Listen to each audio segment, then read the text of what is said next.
My name is Daphne Sterling. I'm 34 years old, and the moment my engagement ended didn't sound like heartbreak. It sounded like clarity. Cold, precise, almost rehearsed. I'm meeting my ex for dinner. It's just for closure. Don't get jealous. Julian didn't call. He didn't ask. He informed. And that was the part that stayed with me. Not the dinner, not even the ex, but the instruction. Don't get jealous. Like my reaction had already been decided, managed in advance, filed away as something irrational before I even had the chance to feel it. I was still at my desk when the message came in. 1840. I remember the exact time because I had just finished reviewing a set of drainage schematics for a flood control project. My days are structured like that. Clear inputs, measurable outputs, predictable timelines. I work as a civil engineer for the municipality here in Rotterdam. Infrastructure, bridges, water systems, long cycles, minimal surprises. I built my life that way on purpose. Stability is not something I stumbled into. It's something I constructed. I live alone in a small apartment near the river.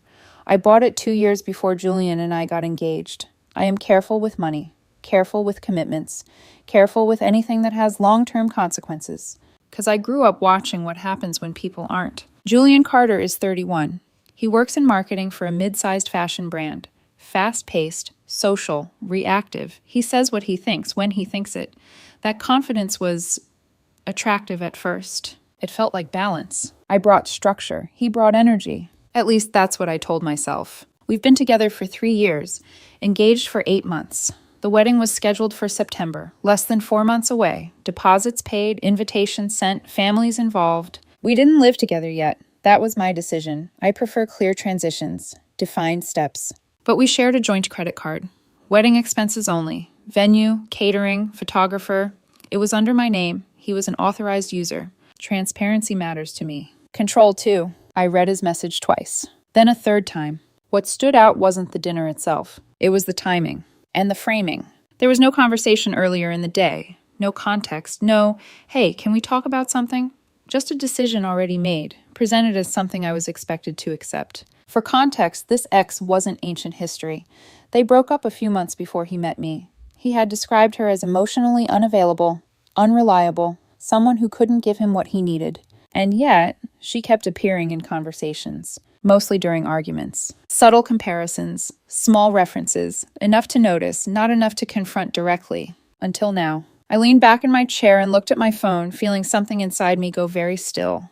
Because anger, I understand. Frustration, I can work with. But this? This wasn't either of those. This was clarity trying to surface. I typed one word.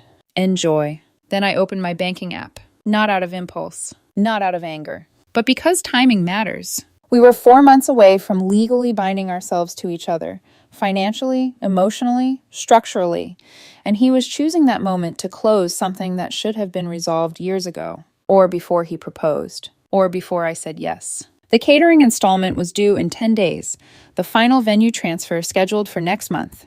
Together, they represented a commitment that extended far beyond a dinner. I stared at the numbers for a moment. Then I froze the card. It takes less than a minute. No dramatic gesture, no irreversible action. Just pause. Enough to stop everything from moving forward while I evaluated what was actually happening. Then I drafted an email to the venue, requested a hold on upcoming payments, cited a personal matter, asked about cancellation terms. Clear, neutral, controlled. After that, I called my older sister. She's practical, direct, not easily swayed by emotion. I explained everything exactly as it happened. There was a pause on the line. Then she said, "If he still needs closure from another woman this close to your wedding, you are not his first choice." That sentence didn't hurt. It settled something. Around 21:15, Julian texted again. "Dinner's going really well. You should relax." A smiley face. I didn't respond. At 23:48, another message. "We talked about everything. I feel lighter. This was really healthy."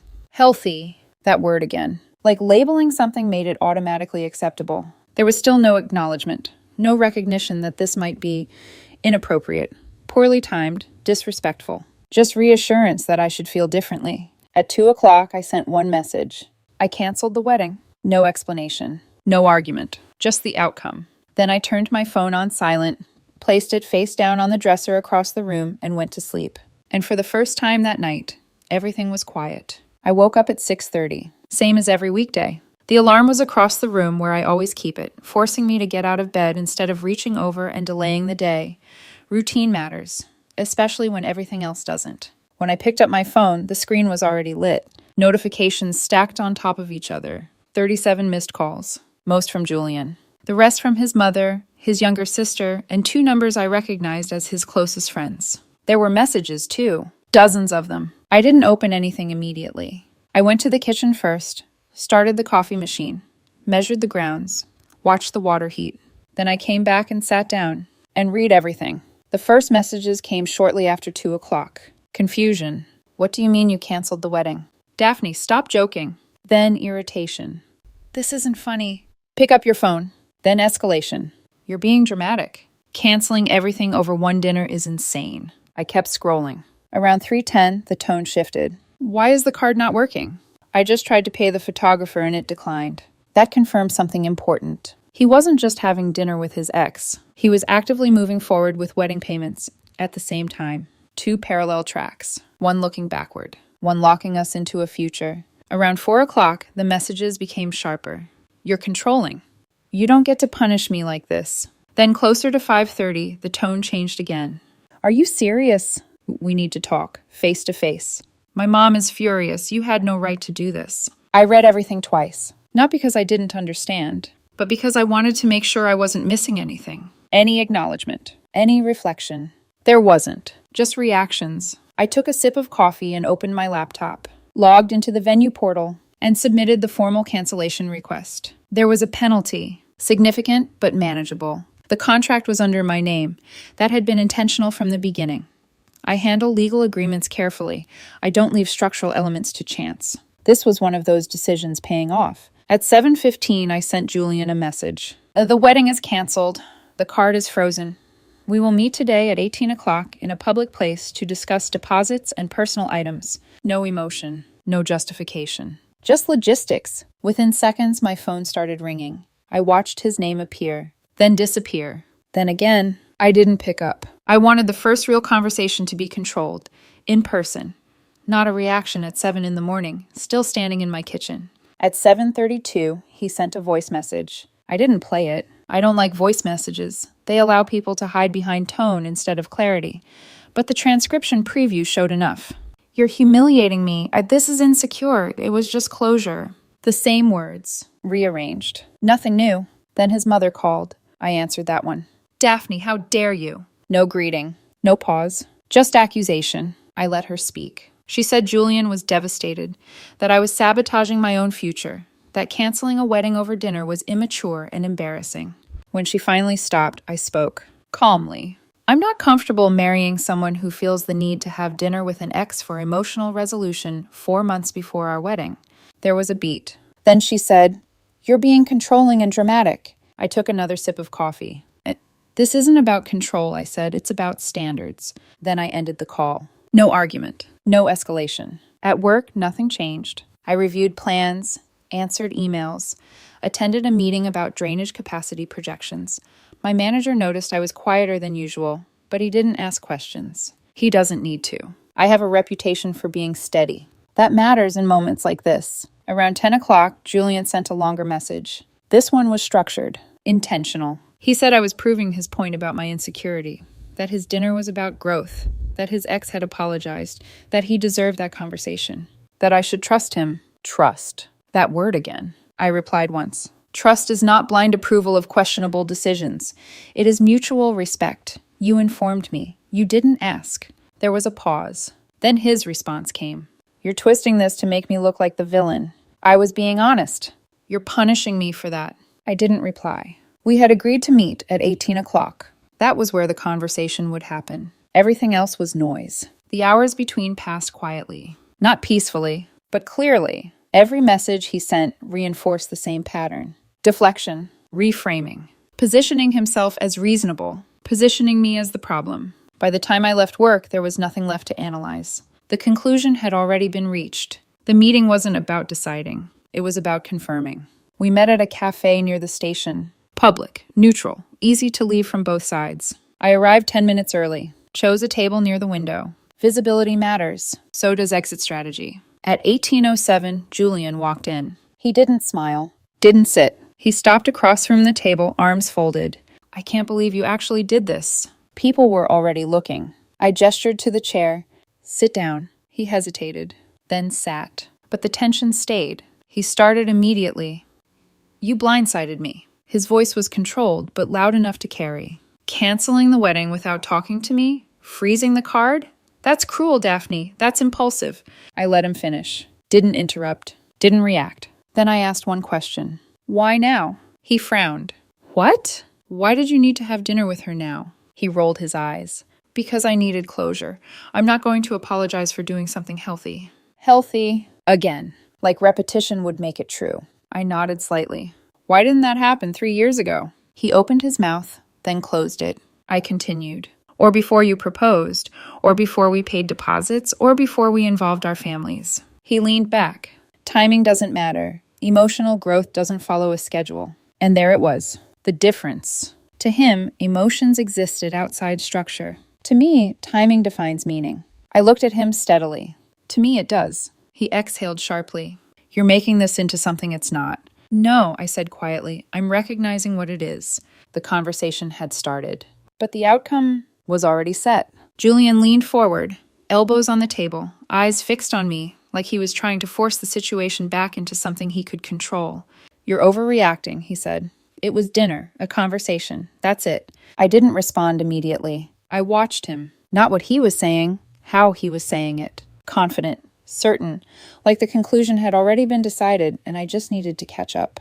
That's not what I asked, I said. He exhaled sharply, irritation surfacing. I told you, I needed closure. I tilted my head slightly. From someone you described as emotionally unavailable, unreliable. That was before, he said quickly. People grow. Do they, I asked, or do they just reappear when it's convenient? His jaw tightened. You're twisting this. No, I said calmly. I'm asking you to be specific. There was a pause. Not long, but enough. Then he shifted. She apologized, he said, for how she treated me, for how things ended. I nodded once. And that mattered to you? Yes, he said, a little too quickly. Of course it did. Anyone would want that. Anyone, I repeated. He leaned back again, like he'd regained ground. Exactly. I held his gaze. And hearing that from her, how did it make you feel? That was when something flickered. Subtle, but real. He hesitated, then said, it felt validating. There it was, not closure. Validation. I let the silence stretch for a second. Then I said, and you needed that 4 months before marrying me. His expression shifted, defensive again.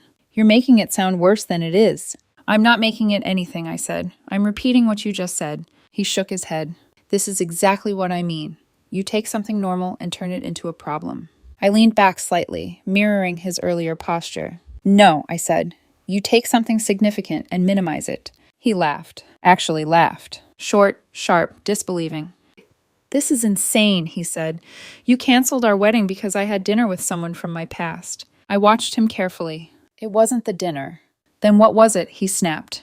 The fact that you treated it like it didn't require a conversation. He opened his mouth to respond, but I continued.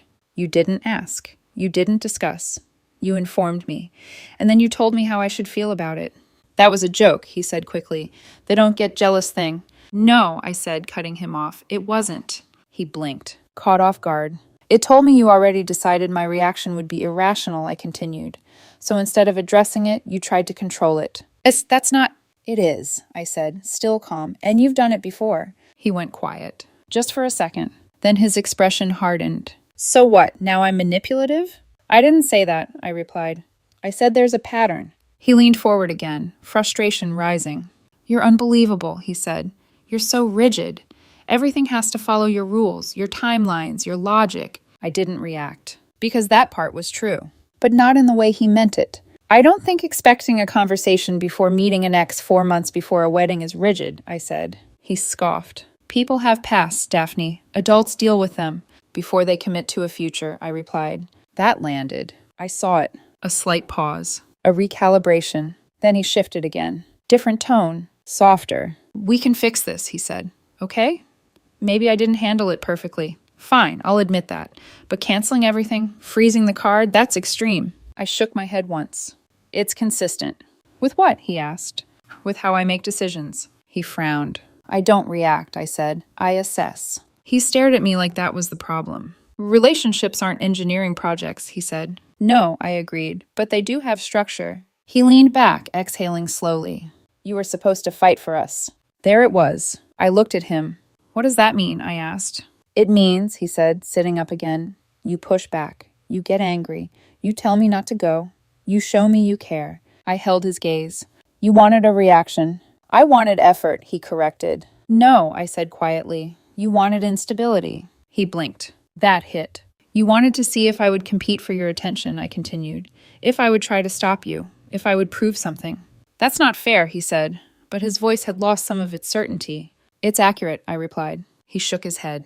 You're reading too much into this. Am I? I asked. He didn't answer, so I did.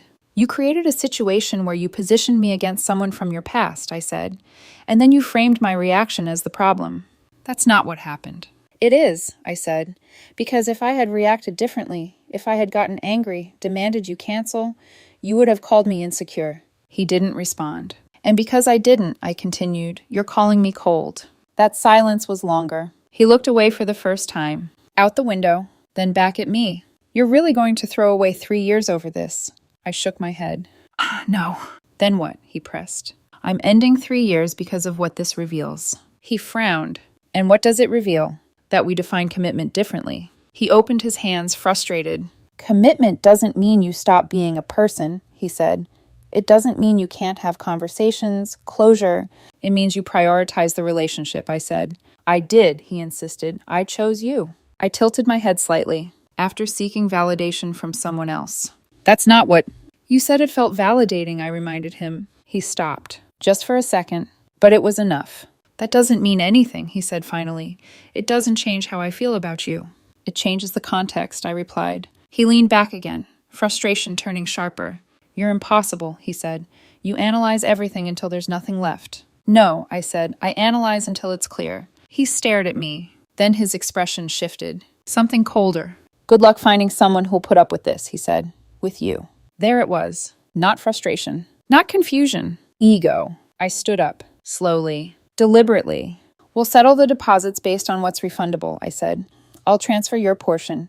Your things can be returned through a mutual friend. His eyes widened slightly. Yeah, you're serious. Yes. He stood too.